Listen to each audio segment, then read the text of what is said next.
So glad we got it online. Go to vroom.com, buy a car, and we'll deliver it contact-free. After mounting pressure from corporate sponsors and years of advocates pushing, the Washington Redskins decided today to change their name, removing the moniker which so many people considered offensive to Native Americans. Navajo Nation President Jonathan Nez called the moment an historic day for all indigenous peoples around the world. Nez joins us now. We also have with us CNN contributor Bob Costas. In a 2013 essay, he laid out the case against the team using the name Redskins. Gentlemen, thank you. President Nez, how big a deal is this? What does it mean to you? Hey, Chris, thank you for having me on the show again. And I never thought I'd be having a sit down with two legends, of course, too, Chris CUOMO and Bob Costas. And, you know, it is a great day for indigenous people, not just in this country, but all over the world. I think, you know, really the attention has been placed on Native Americans throughout this country. And, you know, with this pandemic that hit us hard, you know, we got national attention. And, you know, I think this plays a factor into some of the decisions that are being made here, especially in terms of renaming the Redskins. And, you know, I commend the NFL, I commend the Washington team for reevaluating their name. And, you know, this name Redskins is a disparaging term that is used. And if anybody were to use that, and I think, you know, Bob mentioned this the other day, if any other team were to use this term in the 21st century, it wouldn't even be considered. And, you know, today we are moving forward in a positive direction for tribal communities throughout the United States. Mr. President, just quickly, give us the state of play of how you're dealing with the pandemic now. Have you gotten more attention from the federal government? What is the state of play with cases and sickness and deaths? Well, Chris, you know, I appreciate you having us on your show, and your brother Andrew helping us out during this tough time. You know, nationally we were up high in COVID positive, but I want to commend the Navajo people. You know, the Navajo people listened to their leaders, and the leaders, like us, bold leaders, listen to our public health professionals.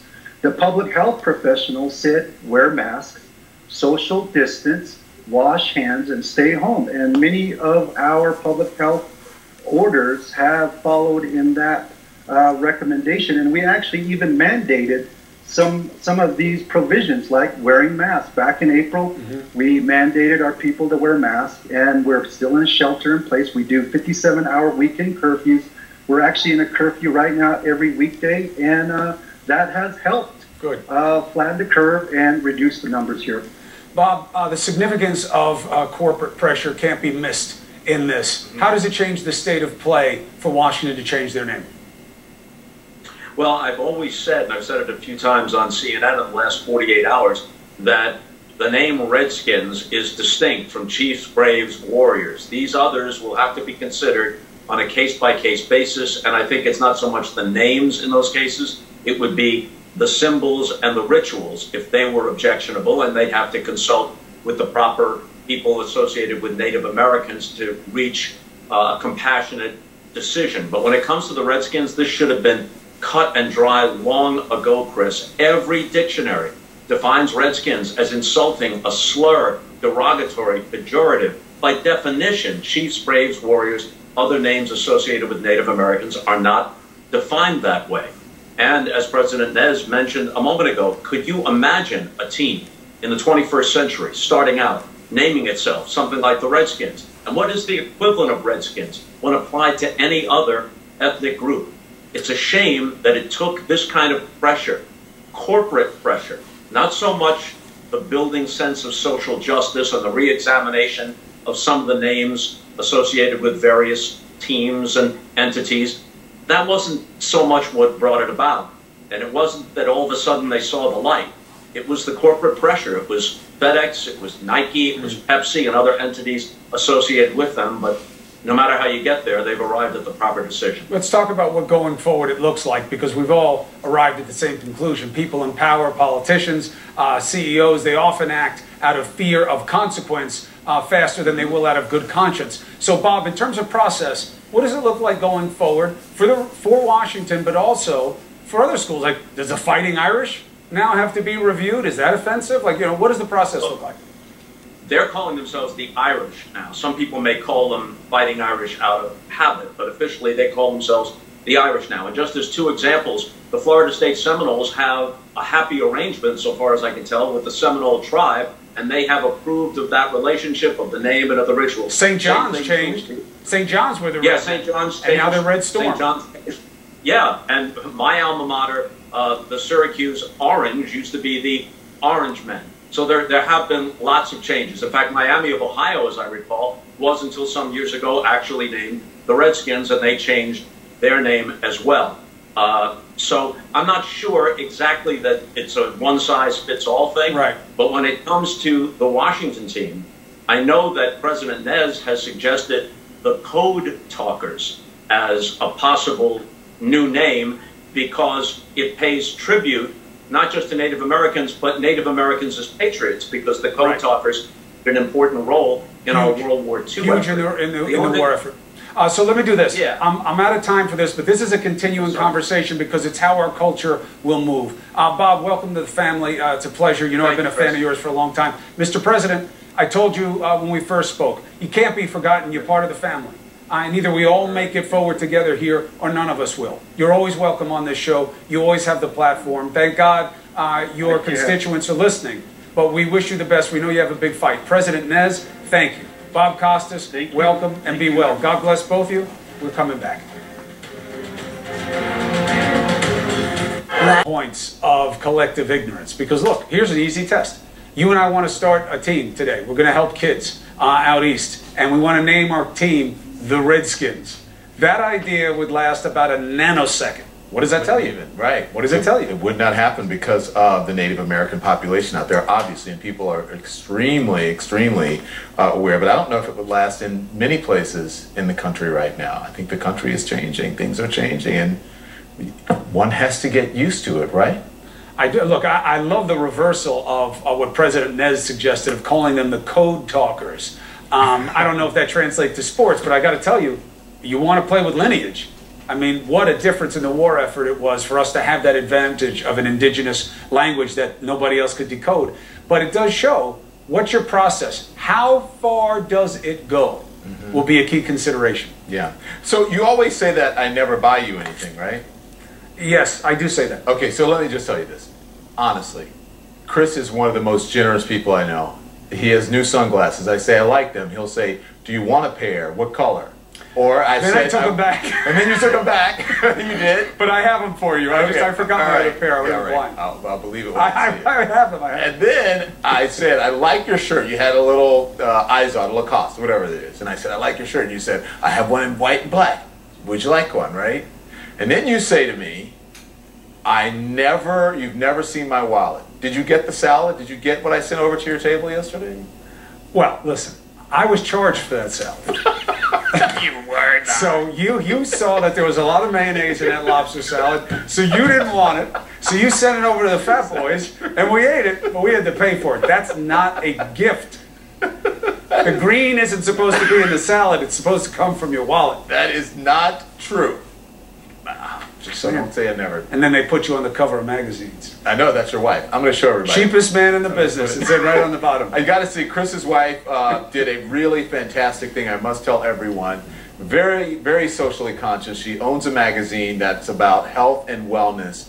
And in this health and wellness magazine this month, I'm on the cover talking about what's happening in the country right now as it relates to our health with coronavirus and with race in America. It is fantastic. What she did, I can't say much about you, but she's actually the smartest one in the family. She did it against my objection for the purist, and that was her call. It wasn't for it. That's fine. I divested from the magazine because I'm disgusted with the choice. But silence is not an option. It was the right title for the right podcast at the right time. And Tamron Hall, your friend and obviously big name for broadcasting, What a good interview. She did a great What interview. a smart conversation that people will learn something from, not just about you, but about what matters. About Tamron, too. Yeah. Really well done. I'm proud of you. I'm going to put it up online, so thank you, and thanks to Christina. And Silence is Not an Option is the name of the issue, right? It's the purist, but that's the name of the issue as it relates to me, and the name of my podcast. So I thank you. So look, I'll put it up on my social media, and everyone can read it.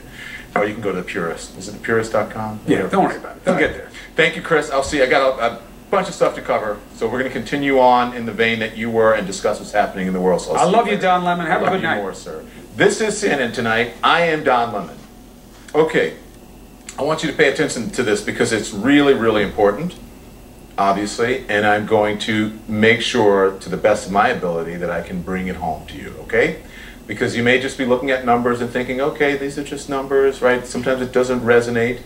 We're talking about lives here. More and more Americans are dying every single day from the coronavirus, okay? That is a brutal fact, regardless of what you hear from people who don't want it to be so, whether it's the president, whether it's his apologists, whether it's people who work around, whomever. And the president, who is supposed to be protecting us, is ignoring, quite frankly, the facts and the science. More than 135,000 Americans dead. Think about that. Remember with Ebola, I think it was like 2 people who died. Think about 135,000 people dead. Cases rising in at least 35 states. Every one of the red and orange states you see on this map right now, okay? So, listen up. It's going to take a moment, but I want you to listen, because you just say 35 states and you just gloss or roll right through it, may not. So if you're in any of these states, it's rising in your state. Alabama, Alaska, Arkansas, California, Colorado, Connecticut, Florida, Georgia, Hawaii, Idaho, Illinois, Iowa, Kansas, Kentucky, my home state of Louisiana, Maryland, Massachusetts, Michigan, Minnesota, Missouri, Montana, Nebraska, New Mexico, North Carolina, North Dakota, Ohio, Oklahoma, Pennsylvania, South Dakota, Texas, Utah, Virginia, Washington State, West Virginia, Wisconsin. It's a lot of states. Are you in one of those states? The cases are rising in your state. What are you going to do about it? Are you taking it seriously? I don't mean to be preachy, but I'm trying to get you to understand all the work that we have done over the last couple months. Do you want it to be in vain? Nearly 1 out of every 100 Americans has been infected. And it's not just people who may have a fever, or you think it's sick, or they, maybe it's not that. People who are asymptomatic can spread this. You don't even know that they're sick. You may not even know that you're sick. And you can still give it to someone. A potentially deadly virus. This virus is not done with us yet. The top epidemiologist in this country, Dr. Anthony Fauci, is saying this today. This is a really serious problem. It is truly historic. We haven't even begun to see the end of it yet. So, he is right. Look at the map again. All right? A sea of red. With more and more Americans dying every single day, the response from this White House, from this president, is to ignore the science, ignore Dr. Fauci. With more and more Americans in danger, the president's response is to deny, deny, deny. What we can all see with our very own eyes. Deny the truth. Treat Dr. Fauci like some kind of political enemy. Treat the people as if they're not smart enough to understand or see the science, or know the science, or see it, whatever they see with their own eyes. maybe a relative, someone you know, has it, has been sick, has died. The president hasn't spoken with Dr. Fauci in more than a month, in the middle of a deadly pandemic. Well, I have a very good relationship with Dr. Fauci. I've had for a long time, right from the beginning. I find him to be a very nice person. I don't always agree with him. He says he doesn't always agree with Dr. Fauci. He doesn't always agree with the science. Doesn't always agree with the facts. But you know who this president does agree with? You know who he is promoting instead of one of the nation's top doctors? A former game show host. Though I guess that makes sense to a reality show president. The president wants you to stake your life and the lives of your family on the opinion of, what's that, the dating game? What does it take for you to fall in love, Francie? Chuck Woolery. Boy, I haven't seen Chuck Woolery in a long time. But he's, I guess, alive and well and on Twitter. Yeah, that Chuck Woolery, who claims the CDC, the media, Democrats, and doctors are all lying about the coronavirus. And that's the guy this president wants you to believe. The guy that I used to watch on TV when I was a kid in the 1970s. One official telling CNN, quote, several White House officials are concerned about the number of times Dr. Fauci has been wrong on things and going on to provide a lengthy Opera research-style list of examples. Senior administration official telling CNN tonight, quote, it's just the White House, tired of getting media questions about their relationship with St. Anthony. But seriously, the White House is concerned about the number of times Dr. Fauci was wrong? Seriously? Roll the tape. We have it totally under control. It's one person coming in from China, and we have it under control. It's going to be just fine. We're in very good shape, and I think China's in very good shape also. We have very little problem in this country at this moment, 5, and those people are all recuperating successfully. We're going down, not up. We're going very substantially down, not up. When you have 15 people, and the 15 within a couple of days is going to be down to close to 0, that's a pretty good job we've done. Because of all we've done, the risk to the American people remains very low. We have done an incredible job. We're going to continue. It's going to disappear. One day it's like a miracle. It will go away. Just stay calm. It will go away. We had a lot of people were saying, maybe we shouldn't do anything. Just ride it. They say ride it like a cowboy. Just ride it. Ride that sucker right through. You know it is going away. And it will go away. And we're going to have a great victory. By April, you know, in theory, when it gets a little warmer, it miraculously goes away. But eventually it's going to go away. The question is, will we need a vaccine? At some point, it will probably go away by itself. Anybody that wants a test can get a test. We have a great testing capacity now. It's getting even better. There's nobody close to us in the world. Because of all of the cases that we find, we have a very low mortality rate. Just about the best in the world. So that's the advantage to the testing, along with other things. Now we have tested almost 40 million people. By so doing, we show cases, 99% of which are totally harmless. And we are testing and creating, it's the greatest thing that ever happened for the opposite party, but we're doing something that nobody's ever done to the extent, and we're doing a great job. The FDA also gave emergency authorization for hydroxychloroquine, and I say it, what do you have to lose? I'll say it again, what do you have to lose? Take it. It will be wonderful. It'll be so beautiful. It'll be a gift from heaven if it works. I take a pill every day. At some point I'll stop. What I'd like to do is I'd like to have the cure and or the vaccine, and that'll happen, I think, very soon. I get a lot of positive calls about it. The only negative I've heard was the study where they gave it, was it the VA, with, you know, people that aren't big Trump fans gave it. I said, supposing you brought the light inside the body, which you can do either through the skin or in some other way. And I think you said you're going to test that too. Sounds interesting. Right, and then I see the disinfectant where it knocks it out in a minute. 1 minute. And is there a way we can do something like that by injection inside or almost a cleaning? Because you see it gets on the lungs. That would never, I mean, it's as shocking as the first time you see it. It gets inside, does a number on the lungs, gets inside the lungs, a minute, 1 minute injection. That was a job doesn't get easier than that. Mine, it just play it. That was 3 minutes that I didn't have to talk or say anything. He made the case for me.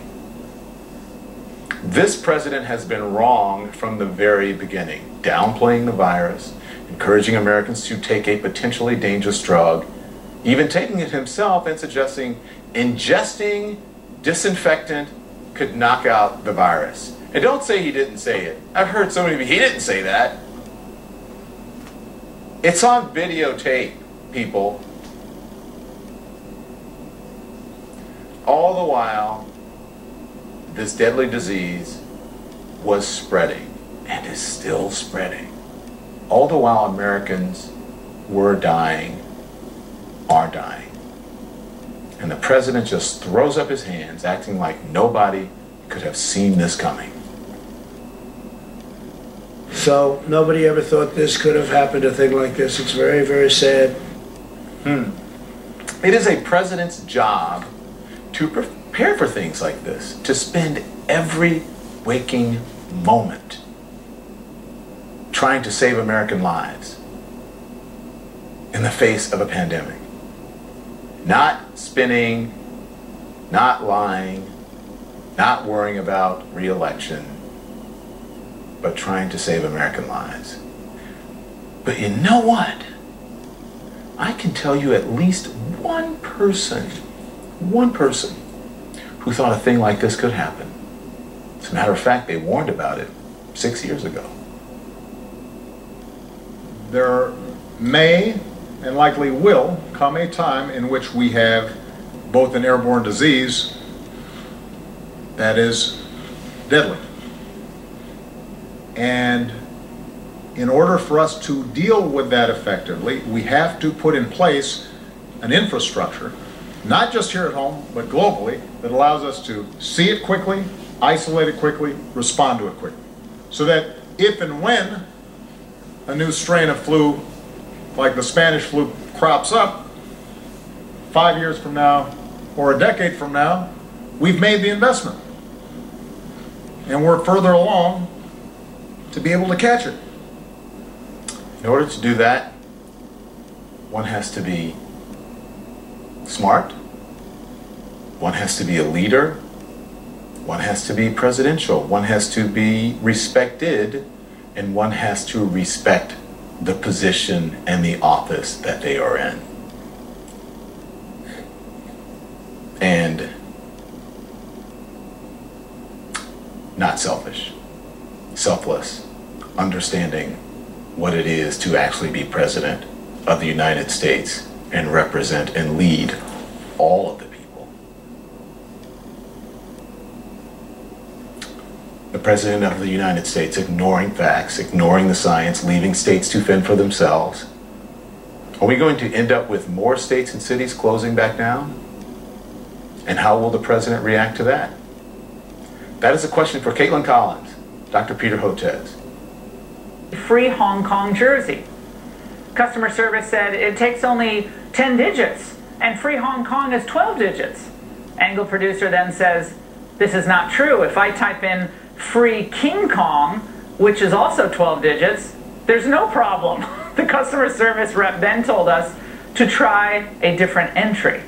Our producer said, but that our best to keep ahead of the increasing demand for COVID beds for children.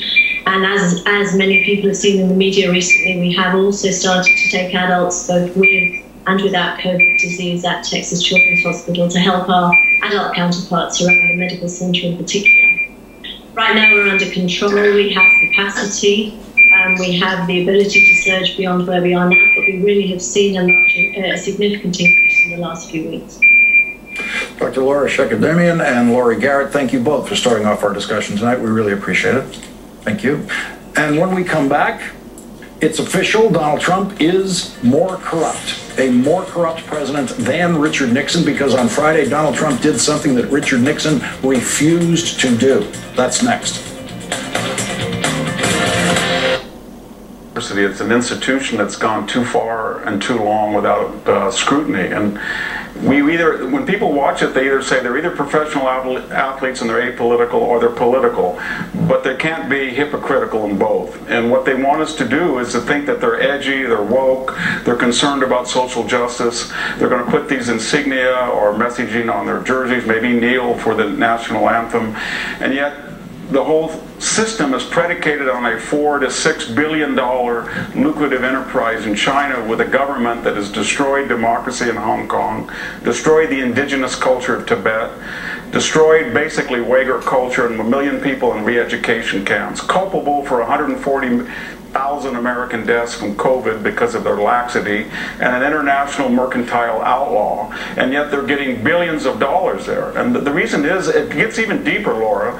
The reason they're going to China is they're losing market share here in the United States, because they talk about diversity, diversity, diversity, but they have 30 coaches, 30, and we only have about 8 are African American. We have about 2 owners that are black, and they talk to us about diversity, and yet 75% of the players are African American. They're not diverse either. You don't know which is more non-diverse, the owners and the coaches or the players, and yet they lecture their audience, we've got to be diverse, proportional representation, disparate impact, and they're not diverse. And so they've lost their audience. Asians, Latinos, whites are not tuning into the NBA because they don't see it proportionally representative as we're told it should be by the left, and therefore the NBA is kind of looking toward a foreign audience, a big audience, 1.6 billion, 5 billion people, because Victor, they cannot maintain interest in the United States because they're hypocritical. And I think people are getting very tired of it. Victor, I'm sorry to interrupt, but people are desperate for a politics-free zone. I think I sense it. They are. Everyone has the right to speak out. They can say whatever they want. That's a given. Okay. But I think people want to go to entertainment, or they want to go because they want to release from everything else. But now it's constantly coming at you, no matter what, where you look. And I think people after a while say, like, this isn't even entertaining anymore. Because in a sense, I think people are getting weary of it, and I think they could end up bankrupting themselves in the United States, sports media and sports, if they keep going down this road. I don't see how it works. Laura, you're right. They have to go to China. People don't like to be lectured on virtue from corporate admin that are multimillionaires and told that they're virtue signaling. They don't like it. Yeah. A lot of these players and owners are corporate pitchmen, they're admin, and they're in it for money, and yet they're lecturing. In California, Texas, Florida, at least 35 states seeing an increase in cases. A death toll in the U.S. from the virus, now more than 135,000 people. Let's bring in